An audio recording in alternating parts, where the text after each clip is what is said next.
డబ్బు, అనారోగ్యం, ఉద్యోగం, వ్యాపారం, అప్పులతో బాధపడుతున్నారా? మీకోసమే launch your future programme.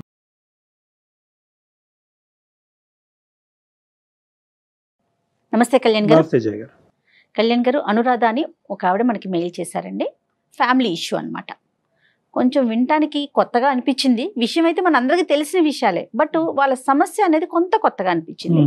So మీ సమాధానం కోసం మీరు ఎలాంటి సలహా ఇస్తారని చెప్పి వెయిట్ చేస్తూ ఉన్నారు. తప్పకుండా మరి కాల్ చేద్దామండి. మనం అన్ని తీసుకుంటున్నాం కదా జయ గారు. స్టూడెంట్ ఆస్పెక్ట్స్ తీసుకుంటున్నాం, ఫ్యామిలీ, కెరియర్ ఆస్పెక్ట్, లవర్స్ అన్ని తీసుకుంటున్నాం. అన్ని జోనర్స్ టచ్ చేస్తున్నామండి మాక్సిమం. అంటే మనం ఒక ఏరియాకి స్టిక్ ఆన్ అవుతున్నాం అనేటటువంటిది ఇది కాకుండా. అవునండి. హలో హలో, అనురాధ గారండి? అవునండి, నేను జయానండి, అందమైన జీవితం ప్రోగ్రామ్ నుంచి కాల్ చేస్తున్నాను. మేడం చెప్పండి మేడం. నమస్తే అండి, బాగున్నారా? బాగున్నానండి, మీరు బాగున్నారా? బాగున్నానండి. మీరు మెయిల్ చేశారు. సో అవునండి నాతో పాటు డాక్టర్ కళ్యాణ్ చక్రవర్తి గారు కూడా ఉన్నారు. సార్. నమస్తే సార్. నమస్తే అమ్మా. నమస్తే అమ్మా. అను చెప్పండి అనురాధ గారు, మీ వయసు ఎంత, మీ సమస్య ఏంటో చెప్పండి. మీ కెరియర్ ఏంటి? సార్ నా 33 సార్, నా ఏజ్. ప్రెసెంట్ హౌస్ వైఫ్ గానే ఉన్నానండి.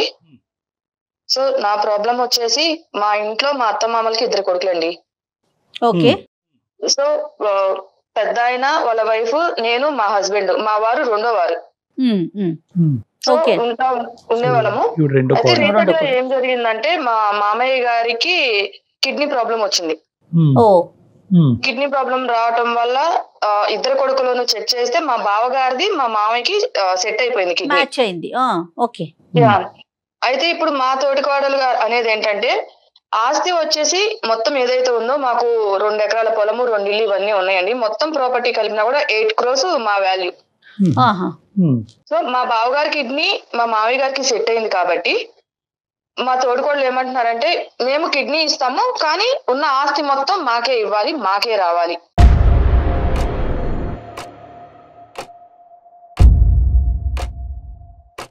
అని ప్రపోజల్ పెట్టారు. అంటే మీ బావగారి ప్రపోజలా, మీ తోటికోడలు ప్రపోజల్ అమ్మా? మా తోటికోడలు ప్రపోజల్. అంత జాయింట్ అంటే ఏం చేస్తుంటారండి అసలు ఫ్యామిలీ మొత్తం? అంటే మగవాళ్ళంతా ఏం చేస్తారు? మీ మామగారు ఏం చేస్తారు? మా మామయ్య గారు వచ్చేసి వ్యవసాయం అవి చేసుకుంటూనే ఇంట్లో ఉంటూ మొత్తం పొలాలు కౌలుకి ఇచ్చేసి అవన్నీ చూసుకుంటూ ఉంటారు ఈయన. సో మా బావగారు, మా హస్బెండ్ 2 కూడా జాబ్స్ చేస్తుంటారు. ఓకే. అంటే ఈ పరిస్థితి రాకముందు మామూలుగా అన్నదమ్ముల మధ్యన కానీ తోటికోళ్ల మధ్యన మీ తోటికోళ్ల మధ్యన రిలేషన్షిప్ ఎలా ఉందాం జనరల్ గా? అంటే ఈ ఆస్పెక్ట్, ఈ సిక్నెస్ రానంత వరకు ఓకే సార్, బానే ఉండేది, ఇబ్బంది అయితే ఉండేది కాదు కానీ, బట్ ఏ ఇంట్లో అయినా చిన్న చిన్న మనస్పర్ధలు అయితే ఉంటాయి కదా. అంటే జాయింట్ ఫ్యామిలీ అమ్మా, అందరూ కలిసి ఉంటారా? అవునండి. అత్తయ్య మళ్ళీ మీకు పిల్లలు ఉన్నారండి. మాకు 2 పిల్లలు అండ్ మా బావగారి వాళ్ళకి కూడా 2 పిల్లలండి. ఇప్పుడు ఇతను సిక్నెస్ ఎప్పటి నుంచి అమ్మా? ఇతను కిడ్నీ సమస్య ఎప్పటి నుంచి ఉంది? 6 months నుంచి ఉందండి. చూసేదంతా మీరమ్మా? అంటే బేసికలీ సర్వీస్ అంతా మీది? మాది. ఏది మందులు అందించడం గానీ, హాస్పిటల్ విజిట్స్ గానీ, డాక్టర్ చెప్పిన సలహాలు ఫాలో అవటం గానీ, ఇదంతా మీరు? ఆయన దగ్గరుండి చూసుకోవటం కానీ, ఏదైనా టైం టు టైం ఫుడ్ పెట్టడము, మెడిసిన్స్ ఇవ్వడం కానీ అన్ని మేమే చూసుకునే వాళ్ళం. మరి ఆవిడ ఏం చేస్తున్నారు? ఆవిడ గానీ లేదంటే మీ బావగారు గానీ? ఏం లేదండి, జస్ట్ పైన మా తోడుకోవడం మెంటాలిటీ ఏంటంటే పైన షాప్ చేసేసి మొత్తం బాధ్యత నేనే తీసుకుంటున్నాను, ఈ ఇంటి మొత్తాన్ని నేనే నడిపిస్తున్నాను అన్న వేలో క్రియేట్ చేస్తారు బయట చూసే జనాలకి. అర్థమైంది. కానీ ఇది ఒక ఎత్తు. కానీ అన్నదమ్ములు ఏమనుకుంటా ఉంటారు అంటే, మీ 2 తోటికోళ్ళ డిస్కషన్ ఒకటే, ప్రధానంగా బాధ్యత వాళ్ళిద్దరిది కదా, వాళ్ళు ఏమంటా ఉంటారు ఈ ఇష్యూలో? అంటే డొనేషన్ చేయడానికి అతను రెడీ అయినా? మా డొనేషన్ చేయడానికి మా బావగారు రెడీ. మీ మామగారు రెడీ అయినా తీసుకోవటానికి? ఎప్పుడైతే ఇంకా ఆయనకి ప్రాణాల మీదకి వచ్చింది, ఖచ్చితంగా ఇంకొక కొన్ని డేస్ లో ఆపరేషన్ చేయాలి అన్నారు, సైలెంట్ గా ఉన్న మనిషి కోస్తా ఇప్పుడు మళ్ళా వచ్చి ఓకే నేను ఇస్తాను కానీ మాకు ఆస్తి మొత్తం ఏదైతే ఉందో అదంతా మా పేరు రాయాలని చెప్పేసి అంటున్నారు.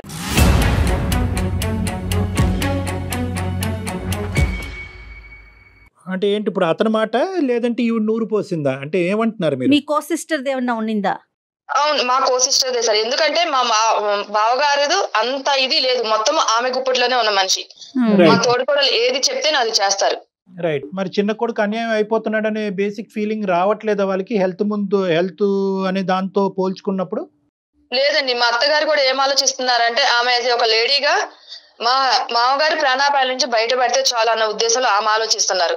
కానీ ఇక్కడ కొడుకు ఏమవుతాడు, కొడుకు పరిస్థితి ఏంటి, కొడుకు పిల్లల పరిస్థితి ఏంటి? ఇప్పుడు ఎలా ఉందమ్మా ఇంట్లో? వాడి వేడి ఎలా ఉంది? వాడి వేడి ఏం లేదండి, ఎవరెన్ని చెప్పినా ఎవరెన్ని చేసినా మాకు ఫైనల్ ఆస్తి ఇస్తే మేము కిడ్నీ ఇస్తాము. ఇంకా వాళ్ళు వేరే ఎవరి మాట కూడా వినట్లేదు మా తోడుకోవాలి. చూడండి భయం వేస్తుందమ్మా నిజంగా. అతను చావు బ్రతుకుల్లో ఉండటాన్ని కూడా ఈ రోజు దీన్ని ఒక Cash వ్యాపారం చేసుకుంటున్నారు. కింద మలుపు తిప్పుకునేటటువంటి మనస్తత్వాలు ఉన్నాయా అంటే భయం వేస్తుంది నిజంగా. ఎలాంటి కాలం ఇప్పుడు ఏంటంటే ఆవిడ ఏమంటదమ్మా ఇప్పుడు అదే డీలా అంతే ఇంకేం లేదు. అసలు ఇంకా మాట్లాడే అవకాశం కూడా ఇవ్వట్లేదు సార్. ఎలా అంటే మీరు ఆస్తి రాస్తే మొత్తము కిడ్నీ ఇస్తాం, లేదంటే లేదు. ఇంకా వేరే ఎవరిని ఏ విషయం కూడా మాట్లాడటానికి ఆమె ఎక్స్పెక్ట్ చూపించట్లేదు. ఇప్పుడు మీరు రియాక్ట్ అవుతున్నారు, ఇదే ఈమెయిల్ మీ హస్బెండ్ ఎందుకు పంపించలేదు మాకు? అతను రియాక్ట్ అవ్వట్లేదు, అతనికి ఓకేనా ఈ డీల్? ఆయన ఓకే సార్, కానీ తండ్రి కదండి. వీళ్ళు సొంత అన్న కాబట్టి తండ్రి వీళ్ళు కదా. ఏం మాట్లాడలేకపోతున్నారు.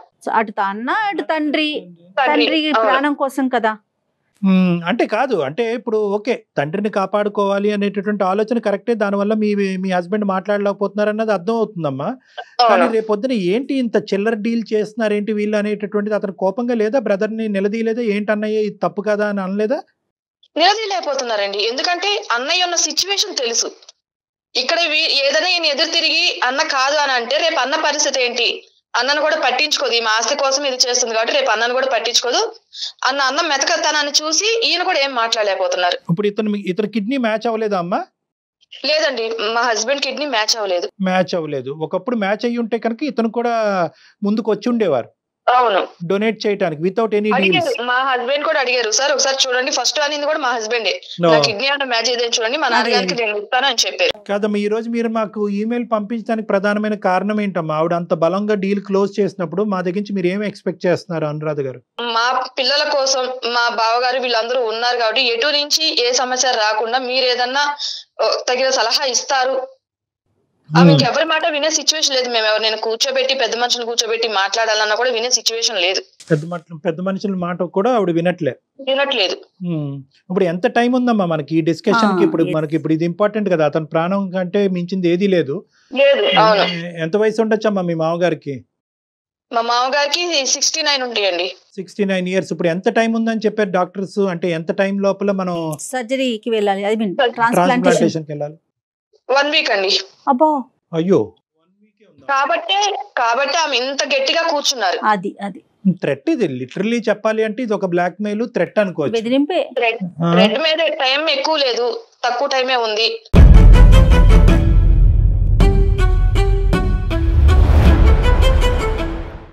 సో మా ఆయన కిడ్నీనే సెట్ అయింది కాబట్టి ఎట్టి పరిస్థితుల్లో వీళ్ళు ఒప్పుకోవాల్సిందన్న ఒక మూర్ఖపు మెంటాలిటీ మీదే తను నిలబడి ఉన్నారు.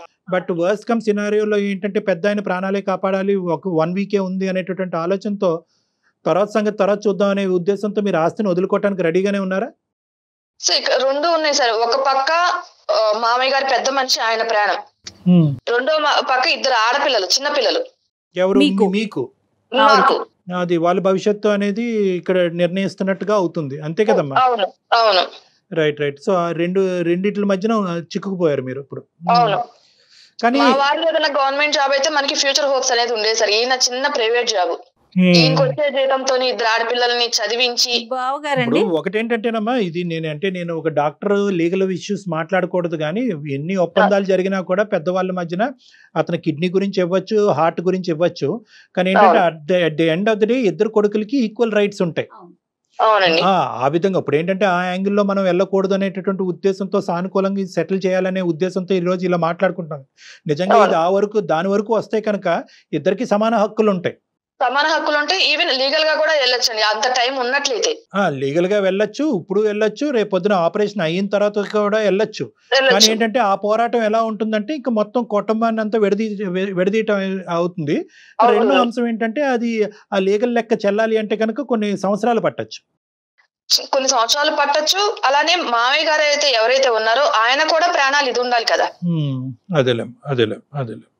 సో ఏదన్నా కూడా ఒక సానుకూలమైనటువంటి వాతావరణంలో నిర్ణయం తీసుకుంటే మంచిది అన్నట్టుగా మీరు మార్క్ చేశారు. ఒకసారి ఏమైనా మాట్లాడదామండి మీ కో సిస్టర్ తో, ఆవిడ మాట్లాడతారా? తప్పకుండా మేడం, ఒకసారి కలుపుతాను. కలపండి. మీరు మాట్లాడే వ్యక్తి మీ కాల్ ని హోల్డ్ లో పెట్టారు, దయచేసి లైన్ లో వేచి ఉండండి. ఆప్కా కాల్ హోల్డ్ పర్. హలో అక్క. చెప్పమ్మా. ఎక్కడున్నారక్క? ఇంట్లో ఉన్నాను. నువ్వు ఇంకా ఊరికి రాలేదా? లేదు. ఎలా ఉంది ఇప్పుడు మామయ్య గారికి? ఎలా ఉంది? హాస్పిటల్ తిరుగుతున్నాం వస్తున్నాము, ఇంకొక వారం రోజుల్లో ఆపరేషన్ ఉంది కదా, నువ్వు ఇంకా అక్కడే కూర్చుంటావా? లేదు రావాలి, కానీ మీరు ఆస్తి గురించి ఏమన్నా ఇంకొకసారి ఆలోచించారా? ఇప్పుడు ఆలోచించడం ఏముంది? కాదక్క, ఇప్పుడు మీరే మొత్తం కావాలి అంటే మరి మాకు ఇక్కడ 2 ఆడపిల్లలు ఉన్నారు కదా, చిన్న పిల్లలు, వాళ్ళ భవిష్యత్తు గురించి అయినా ఒకసారి ఆలోచించి మళ్ళీ నిర్ణయం తీసుకుందక్క. అయినా ఇంత రిస్క్ తీసుకొని మేము కిడ్నీ మార్పిచ్చి బావగారిని మేము ఎట్లా చూసుకోవాలా? ఒక మనిషిని ఆయనని గాజు బొమ్మలాగా కాపాడుకొని రావాలి. ఆయనని ప్రాణం పనంగా పెట్టి మామగారికి ఒక జీవితాన్ని ఇస్తుంటే నువ్వు ఇలా మాట్లాడడం నాకు అర్థం కావడం లేదు. సరే అక్క, ఎన్ని చెప్పినా నువ్వు వినాలా లేవు. అందుకే అందమైన జీవితం అనే ప్రోగ్రామ్ నేను మెయిల్ పెట్టాను మన ఇష్యూ గురించి, మన సమస్య గురించి. వాళ్ళెందుకమ్మా, అత్తయ్య గారు అన్ని నిర్ణయం తీసుకున్న తర్వాత మళ్ళీ మాట్లాడడం. నమస్తే అమ్మా. నమస్తే అండి, నేను జయానండి, అందమైన జీవితం ప్రోగ్రాం నుంచి. సారీ అండి, మీకు తెలియకుండా తను జస్ట్ మీ సమస్యని ఒక పరిష్కారం కోసం అన్నట్లుగా మాకు ఒక మెయిల్ చేశారు. నమస్తే అమ్మా, గాయత్రి గారమ్మా, మీ పేరమ్మా? నమస్తే సార్, నా పేరు గౌతమి సార్. గౌతమి, సారీ గౌతమి గారు. అమ్మ, ఇప్పుడు చూడండి, మీకు ఇదేంటంటే వారం రోజుల్లో సర్జరీ పెట్టుకుని ఇదంతా చాలా అసందర్భంగా మీకు అనిపించవచ్చు. కానీ ఏంటంటే ఎంతమంది పెద్ద మనుషులు వచ్చినా చెప్పినా కూడా నాకు అతని ప్రాణాలు ఎంత ఇంపార్టెంటో ఇక్కడ నాకు రావాల్సినటువంటి మొత్తం షేర్ అంతా నాకే రావాలి అనేటటువంటి అభిప్రాయం. ఎందుకంటే మా హస్బెండ్ రిస్క్లోకి వెళ్ళి అతను డొనేట్ చేస్తున్నాడు అనేటటువంటి ఆలోచన మీకు ఉన్నా కూడా కొంతమంది చూసేటటువంటి ప్రేక్షకులు కానీ నాలాంటి వాళ్ళు కానీ అవును కదా, అతను కూడా ప్రాణాలకు పణంగా పెట్టి ఒక కిడ్నీ డొనేట్ చేయటం, రేపొద్దున ఇతని కిడ్నీకే ఏదైనా ప్రాబ్లం వస్తే కనుక ఈ పిల్లల భవిష్యత్తు ఏంటి అనే పరిస్థితి ఏర్పడటం వల్ల అతను బహుశా ఇది ఆస్తికి ముడిపెట్టచ్చు అనేటటువంటి ఆలోచన ఉన్నా కూడా ఎక్కడో ఇది సిచ్యువేషన్ని అడ్వాంటేజ్ తీసుకుని మీరు దీన్ని ఒక వ్యాపార రీత్యా ముందుకెళ్తున్నట్టు నాకు అనిపిస్తుందమ్మా. అంటే ఈ వర్డ్ నాకు, అంటే మీరు ఎంత సేవ చేస్తున్నారు మీ మామగారికి, మీరు ఎంత ముందుకు రావాల్సింది వచ్చింది. ఎందుకంటే ఎంత తండ్రి అయినా కూడా డొనేట్ చేయటం అనేటటువంటిది ఒక పెద్ద ప్రక్రియ. ఎందుకంటే డోనర్కి రెసిపియంట్కి ఈక్వల్గా హెల్త్ రిస్క్ ఉంటుంది. ఇతనికి ఎనస్థీషియాలోకి వెళ్ళాలి, రేపొద్దున ఇతనికి ప్రాబ్లం వస్తే కనుక ఇంకో సమస్య రావచ్చు, ఇలాంటి రకరకాలు ఉంటాయి. సో ఇక్కడ మీరు చేసినటువంటి సాక్రిఫైస్ ఎంత గొప్పగా మాట్లాడుకోవచ్చో, మీరు అడిగినటువంటి డిమాండ్ వల్ల మీరు మిమ్మల్ని అంత కిందకి దిగజార్చుకున్నారు అనేటటువంటి అభిప్రాయం నాకు కలుగుతుందమ్మా. ఇదేదో డీల్ కుదుర్చుకున్నట్టు అనిపిస్తా ఉందండి వింటుంటే. లేదు మేడం ఆ మాట అస్సలు అనకండి. మీకు తెలియని ఒక విషయం చెప్పమంటారా? తను నా తోడికోడలే కాకుండా నా సొంతం చెల్లెలు కూడా మేడం. మేము ఇద్దరం ఒకింటి నుంచి ఇక్కడ వచ్చినాం మేడం.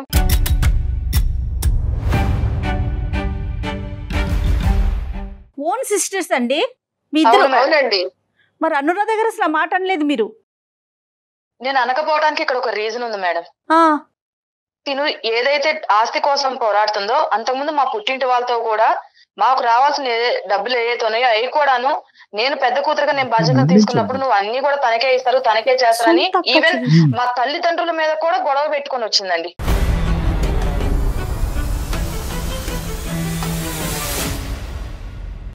సో దానివల్ల కనీసము ఇక్కడికి వచ్చిన తర్వాత ఏనాడు కూడా వాళ్ళు తిన్నారా, వాళ్ళు ఉన్నారా, వాళ్ళు ఏం చేస్తున్నారు అనేది తనకు అనవసరం అండి.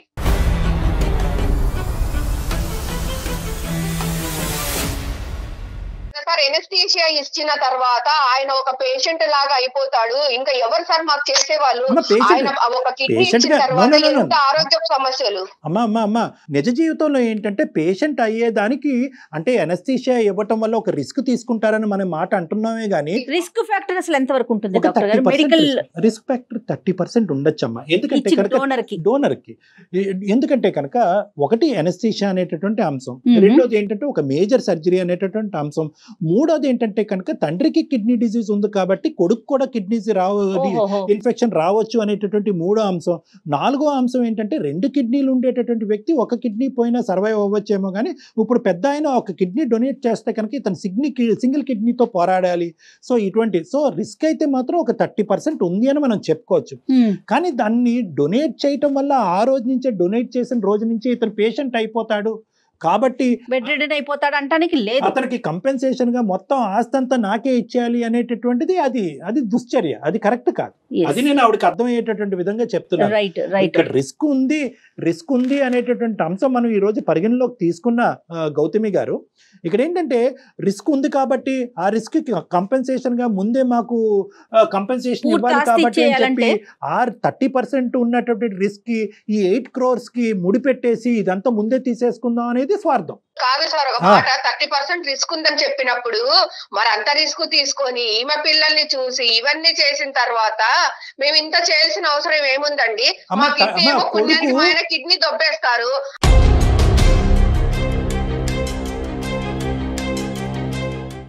మా మరిది అసలు నోట్లో నాలుక లేనోడండి, ఈమె కొంగున కట్టుకొని తిరుగుతుంది, మీకు తెలియట్లేదు. ఎందుకు వచ్చిన కర్మ అండి ఇదంతా? ఎందుకు వచ్చిన బాధ? ఉన్న వాళ్ళు ఉంటారు, లేని వాళ్ళు లేకుండా పోతారు, అంతే. కిడ్నీ ఇచ్చేయడమే ఆపేస్తాను నేను.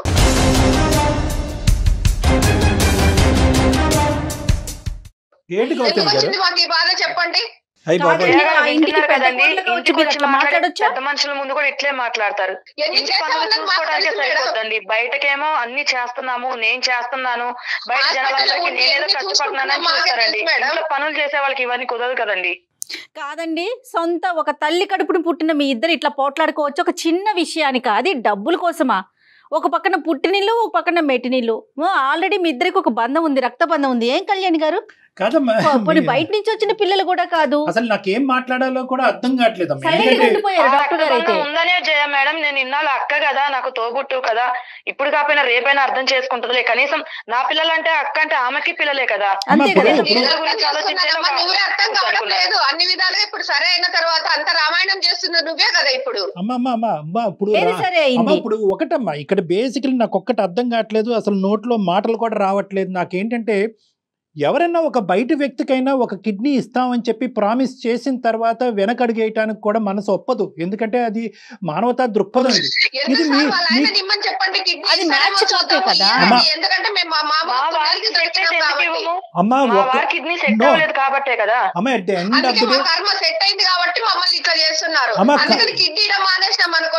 ఆశల సమభాగం తీసుకుంటారు. ఎవరికి ఎంత వస్తే అంతే ఇస్తారు కదా. వచ్చిన తలనొప్పి. గౌతమి గారు ఆ పెద్ద ఆయన ఈ మాటలన్నీ వింటే కనుక వారం రోజుల తర్వాత సర్జరీ కూడా వద్దు, ఈ క్షణాన్ని నేను చచ్చిపోతానని అంటాడు అతను.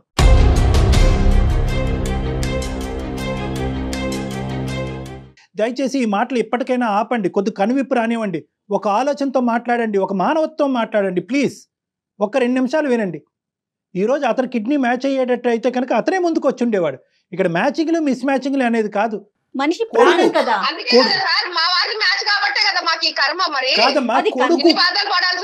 అమ్మ కర్మ అనేటటువంటి మాట అంటూ మీరు దయచేసి ఆ కిడ్నీ ఇవ్వాల్సినటువంటి అవసరం కూడా లేదమ్మా. ఇది దరిద్రం ఇది. ఎందుకంటే కనుక ఆ కర్మ అనుకునేటటువంటి ఆలోచనతో మీరు మీ ఆయన ముందుకు వచ్చి కిడ్నీ ఇచ్చినా కూడా మ్యాచ్ అయినటువంటి కిడ్నీ మిస్ మ్యాచ్ అవుతుందేమో. అది బాధ్యత కాదా మీకు? ఎందుకంటే ఇవ్వటం అనేటటువంటిది కేవలం శారీరకమైనటువంటి మ్యాచింగ్ ఒకటే కాదమ్మా, సైకలాజికల్ మ్యాచింగ్ అనేది కూడా ఇవ్వాలి, ఉండాలి. అక్కడ ఇచ్చేటటువంటి వాళ్ళు అమ్మ, ఇచ్చేటటువంటి వాళ్ళు బాధ్యత అంటే ఏంటక్క? 8 కోట్ల ఆస్తి వచ్చేటప్పుడు కిడ్నీ ఇస్తారు, అదే ఆస్తి రాకపోతే కిడ్నీ ఇవ్వరు. ఇదేనా మీ బాధ్యత? మీ బాధ్యత అనేది ఇక్కడ కనిపించట్లేదా జనాలకి?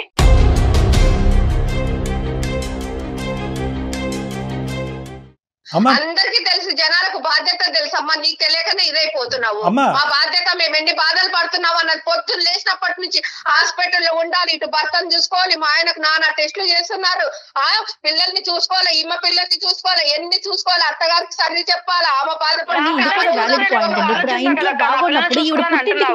పిల్లలు చూసుకునేటప్పుడు నువ్వు ఆలోచిస్తావు కదా.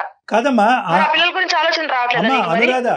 అనురాధ ఇప్పుడు ఒకటి ఇక్కడ ఏంటంటే ఆవిడ ఎప్పుడైతే కనుక కిడ్నీ ఇవ్వటానికి డబ్బులకి ఆస్తులకి ముడిపెట్టిందో ఆవిడ ఆటోమేటిక్ గా చెడు అనే కేటగిరీలోకి వెళ్ళిపోయింది.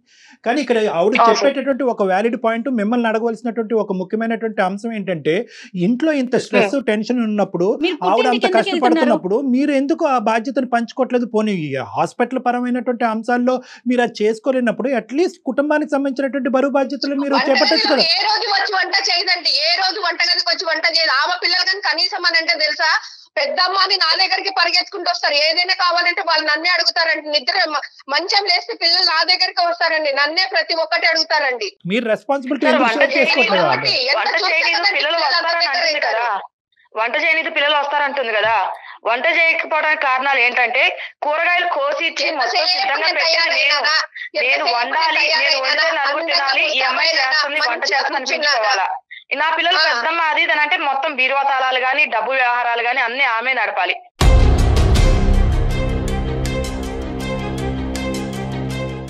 పిల్లలు ఆమె దగ్గరికి వెళ్ళి పెద్దమ్మ ఇది కావాలి అది కావాలని పిల్లలు ఆమె నడకుండా నన్ను అడుగుతారండి. వంటగదిలో కూడా అంతే, కూరగాయలు కానీ వంటగదిని శుభ్రం చేసి కానీ కూరగాయలు కట్ చేయడం కానీ మొత్తం నేను చేసిస్తే చివరిలో వచ్చి తాలింపు వేసి వంటగదిలో నేనే కష్టపడిపోయాను అనేది మా అత్త మామల ముందు బిల్డప్ ఇవ్వాలండి.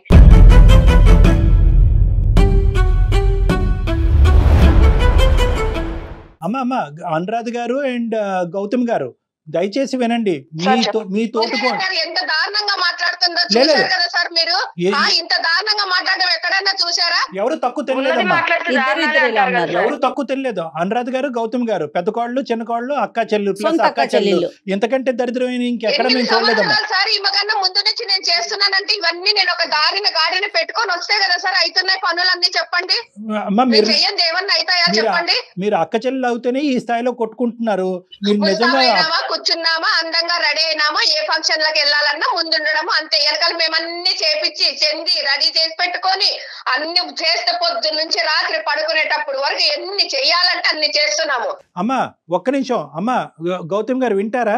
నీకు అర్థం కావడం లేదు, అన్ని చేసి పెడుతున్నాం కాబట్టి నీకు వడ్డించిన విస్తరలాగా ఉంది కదా జీవితం, అందుకోసం ఇట్లా మాట్లాడుతున్నాం. తోటకోళ్ళ అంశాలు ఇవన్నీ మాట్లాడుకుంటే ఈ వారం రోజులు కూడా అయిపోతుంది. ఆ పెద్ద చూపండి సార్.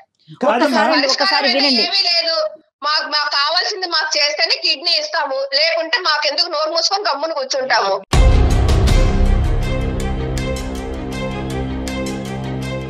నీ కిడ్నీ ఇవ్వాల్సిన పరిస్థితి వస్తే ఇంకెంత రెచ్చిపోయేదాను, అతని కిడ్నీ కాబట్టి సరిపోయింది. అది కాదమ్మా గౌతమి, ఒక్క నిమిషం అమ్మా. సార్ నేను వేరు మా వారు వేరే అవుతారా సార్? అలా కాదమ్మా, ఆయన తండ్రి కాదమ్మా, తండ్రి కాదా, బాధ్యత లేదా అతనికి? అవునండి, మా వారికి ఒకటే తండ్రి కాదు కదా, వారు ఈమె కూడా మామగారు కదా, వాళ్ళ హస్బెండ్ కిడ్నీ అది మ్యాచ్ కావట్లేదు కదా. కుక్కిన పెయిన్ లాగా కూర్చొని చేయకుండా చడి చప్పుడు లేకుండా చెప్పేసి మా పెత్తనాలు జలాయిస్తుంది ఇప్పుడు. కాదమ్మా, గౌతమి గారు ఇది ఒకటమ్మా, వాళ్ళకి అవకాశం రాలేదు, మీకు అవకాశం వచ్చింది. ఇది ఒక పుణ్య కార్యక్రమం కింద చూడండి అమ్మా. పెద్ద ఆయనకి దానం చేయటం అనేటటువంటి దయచేసి వ్యాపార దృక్పథంతో చూడకండి. అంత పుణ్యాలు చేసి మా ఆయన ఆరోగ్యాన్ని తృణప్రాయంలో పణంగా పెట్టేసి మేము అంత పుణ్యకార్యాలు చేసేసుకునేంత సాహత మాకు లేదు సార్.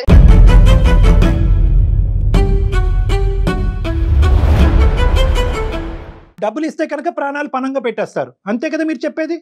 8 కోట్లు మొత్తం ఆస్తి అంతా కూడా మీరు మింగేస్తే కనుక ఒక మనిషిని కాపాడుతున్నారు కదండి. ఎవరు కాపాడుతున్నారమ్మా? తన తండ్రి ప్రాణాన్ని కాపాడేటటువంటి ఒక పుణ్యం ఆ అబ్బాయికి దక్కుతుంది అనేటటువంటి ఉద్దేశంతో కాపాడండి. కాపాడుతున్నాడు కాబట్టి మొత్తం ఆస్తి అంతా.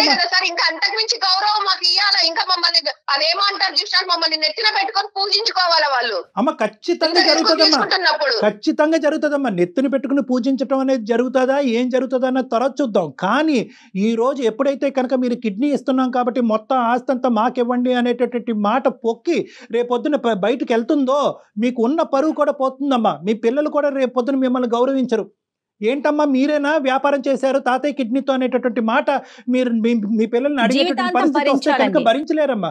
డబ్బులు ఈ రోజు కాకపోతే రేపు వస్తాయమ్మా, ఆస్తులు ఈ రోజు కాకపోతే రేపు వస్తాయమ్మా. విలువల గురించి మనం ఇక్కడ పోరాడేది, విలువల గురించి ఈ విలువల గురించి పోరాడేటటువంటి క్రమంలో మీరు ఇక్కడ పంచాయతీలు పెట్టుకుని నువ్వు చేసింది ఏమీ లేదు, అంతా నేనే చేస్తున్నాను, అన్ని కార్యక్రమాలు నేనే చేస్తాను కాబట్టి మొత్తం నాకే ఇచ్చేయాలి అనేటటువంటిది ఎంతవరకు సబబమ్మా, ఎంతవరకు న్యాయం?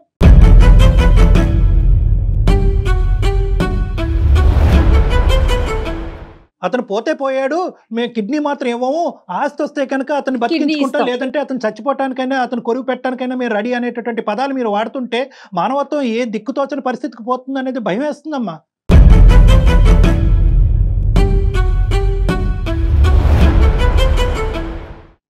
మీ ఇంట్లో మగాళ్ళు ఉన్నారా? కొడుకులు ఉన్నారా? మీ ఆడవాళ్ళు నోరులు మూయించరా? మీ నోర్లు మూయించరా? వాళ్ళకి వ్యక్తిత్వం లేదా?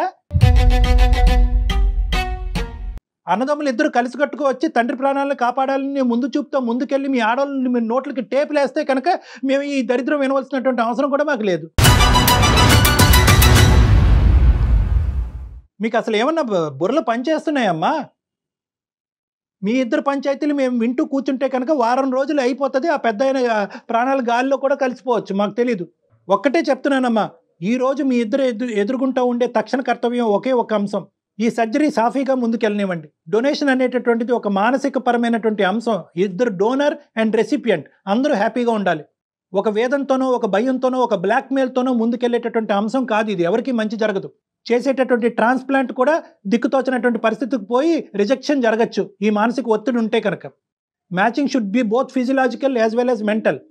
కాబట్టి దయచేసి మీ ఆడవాళ్ళు ఇద్దరు కూడా కాసేపు నోరు మూసుకుంటే కనుక తర్వాత జరిగేటటువంటి కార్యక్రమం ఏది ఉంటే కనుక ఈ ఆస్తులు ఈ గొడవలు ఈ అంశాలు ఏమన్నా ఉంటే కనుక ఒక సానుకూలమైనటువంటి వాతావరణంలో మనందరం కూర్చుని ఇంకొకసారి ఒక అవకాశం తీసుకుని మాట్లాడుకుందాం.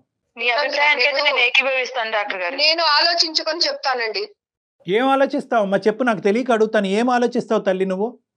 ఇవ్వాలా లేదా అన్నది ఆలోచిస్తావు. దయచేసి ఆ మాట అనకమ్మా, భయం వేసేస్తుంది, గుండెల్లో రైలు పరిగెడుతున్నాయి.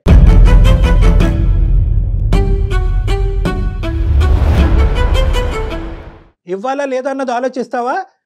ఏం ఆలోచిద్దాం అనుకుంటున్నారు మీరు? నా దగ్గరికి రావడానికి ఆలోచిస్తారా? లేదంటే వేరే పంచాయతీ పెద్దల సమక్షంలో కూర్చుని మాట్లాడేదానికి ఆలోచిస్తారా? లేదంటే వారం రోజుల్లో కిడ్నీ ఇవ్వాలా లేదా అని ఆలోచిస్తారా? ఫస్ట్ ఇస్తావా లేదా? ఇస్తాం సార్, ఇస్తాం సార్. ఇచ్చిన తర్వాత ఏం చేద్దాం? ఇచ్చిన తర్వాత చెప్పండి సార్. తర్వాత మీ దగ్గరకు వచ్చేసి మీ సమక్షంలోనే ఏదైనా రాతకోతలు ఉన్నా కూడా ఏదైనా ఫైనల్ డెసిషన్ ఉన్నా కూడా మీ సమక్షంలోనే ఒక లాయర్ ఒక అడ్వకేట్ ని పెట్టుకొని, కాదమ్మా ఒక అడ్వకేట్ ని పెట్టుకొని ముందు డాక్టర్ గారు చెప్పినట్టు సజావుగా ఆ సర్జరీ ఏదో అయితే ఆ పెద్ద ఆయన కొంచెం ఊపిరి పీల్చుకుంటాడమ్మా. అది అయిపోయినాక కూర్చుందాం. డాక్టర్ గారు మీరు మీ ఫ్యామిలీ తరపున ఎవరు వస్తే వాళ్ళు ఒక అడ్వకేట్ ని కూర్చోబెట్టుకొని మాట్లాడదాం. ఇది ఏంటంటే కళ్యాణి గారు కరెక్ట్ మేడం. ఎందుకంటే ఇది దురదృష్టం ఏంటంటేనమ్మా, ఇది ఇప్పుడు పాలు ఇప్పుడు పొంగిని మీ ఇద్దరి మధ్యన అక్కా చెల్లెల మధ్యన ఉండేటటువంటి విరుచుకుపడేటటువంటి ఈ పరిస్థితి దురదృష్టం కొద్దీ అతను కిడ్నీ డొనేషన్ అనేటటువంటి పరిస్థితి వచ్చినప్పుడు ఇది వచ్చింది. బెండకాయ ఆవిడ కట్ చేస్తుందండి, ఉప్పు నేనేస్తానండి, వాకిళ్ళు ఆవిడ ఊడుస్తుందండి, కల్లాబు నేను జల్లుతానండి. ఏందమ్మా ఈ గోలంతా? లేదంటే ఇద్దరు పనులను పెట్టుకోండి, ఆ పనులకి ఇచ్చి పనులు చేసుకోండి, మీ ఇద్దరు సాఫీగా పెద్దవాళ్ళని చూసుకోండి. సో ఇవన్నీ కూడా మనం ఒక సానుకూలమైనటువంటి వాతావరణంలో కూర్చుని మాట్లాడుకుందాం. ఫస్ట్ నా విన్నపం మీరు ఇందాక చెప్పినట్టుగా ఏంటంటే పెద్ద ఆయన సర్జరీ వరకు ఎటువంటి ఆటంకం లేకుండా, ఎటువంటి డిఫరెన్స్ ఆఫ్ ఒపీనియన్ లేకుండా మీరు చేయించడం అన్నది ఇంపార్టెంట్. దానికంటే ముందు నేను ఇంకోటి కూడా అంటాను, ఎలాగైతే మీరిద్దరు మాట్లాడారో ఒకసారి మీ హస్బెండ్స్ కూడా నాతో ఒకసారి మాట్లాడిపించండి. ఎందుకంటే ఇక్కడ వాళ్ళు ఇద్దరికి ఒకరికి 4 లేదు అనుకున్నాం, ఇద్దరికి 4 లేదు అనిపిస్తుంది నాకు. ఈ టాపిక్ దయచేసి ఇక్కడతో ఎండ్ చేయండి. ఓకే అనురాధ గారు అండ్ గౌతమి గారు, ఓకే మేడం. వన్స్ సర్జరీ అయిపోయినాక మళ్ళీ మాట్లాడదామండి, ఒక్కసారి కూర్చుందాం. ఏమండి? సరే మేడం. రైట్ అండి, థ్యాంక్ యూ సో మచ్. నమస్తే. నమస్తే. Okay madam. నాకైతే అసలు ఇది ఒక ఎండికి రాదు, అసలు పెద్ద అయిన జీవితం ఏమైపోతుంది అనిపించి అంతకన్నా ఆశ్చర్యం ఏంటంటే ఇద్దరు అక్కా చెల్లెళ్ళు. చాలా ఆశ్చర్యం వేసిందండి. ఒక ఇంట్లో పెరిగిన పిల్లలకి ఇలా ఉంటుందా? డబ్బుల పరంగా వచ్చేసరికి, అంటే ఆస్తి అనే విషయం అంశము తెర మీదకి వచ్చేసరికి ఇంకా సొంత అక్క లేదు, చెల్లి లేదు, అన్న లేదు, తమ్ముడు లేదు. అంతే కదండి. Money makes everything and money makes monkey things అంటారు కదా, మంకీ థింగ్స్ ఇవన్నీ. ఏదేమైనా ముందు సర్జరీ అయిపోతే దాని తర్వాత కార్యక్రమం ఏదో మనం చూడొచ్చు. అవును మేడం. రైట్ కళ్యాణ్ గారు, నమస్తే.